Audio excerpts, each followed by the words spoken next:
गोलू मोलू और पक्के दोस्त थे। गोलू जहाँ दुबला पतला था वहीं मोलू मोटा और मटोल था। दोनों एक दूसरे पर जान देने का दम भरते थे, लेकिन उनकी जोड़ी देखकर लोगों की हंसी भी छूटती थी।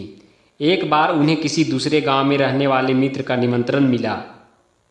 उसने उन्हें अपनी बहन की विवाह के अवसर पर बुलाया था।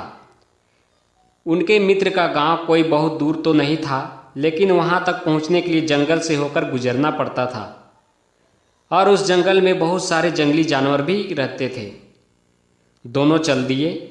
जब वे जंगल से होकर गुजर रहे थे तो उन्हें सामने एक भालू आता दिखा। उसे देखकर दोनों भय से थरथर कांपने लगे। तभी दुबला पतला गोलू तेजी से दौड़कर एक पेड़ पर जा चढ़ा, लेकिन मोटा होने के कारण मोलू उतना तेज नहीं दौड़ सकता था। उधर भालू भी निकट आ चुका था, फिर भी मोलू ने साहस नहीं खोया। उसने सुन रखा था कि भालू मृत शरीर को कभी नहीं खाता है। वह तुरंत जमीन पर लेट गया और सांस रोक ली। ऐसा अभिनय किया कि मानो शरीर में प्राण ही ना हो।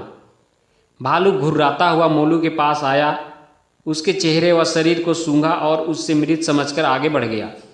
जब भालू काफ़ी दूर निकल गया तो गोलू पेड़ से उतरकर मोलू के निकट आया और बोला, मित्र, मैंने देखा था भालू तुमसे कुछ कह रहा था। क्या कहा उसने?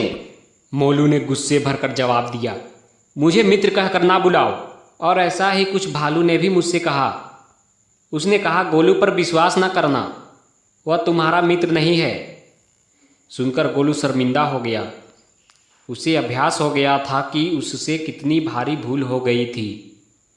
उसकी मित्रता भी सदैव के लिए समाप्त हो गई। बच्चों, शिक्षा क्या मिलती है इससे?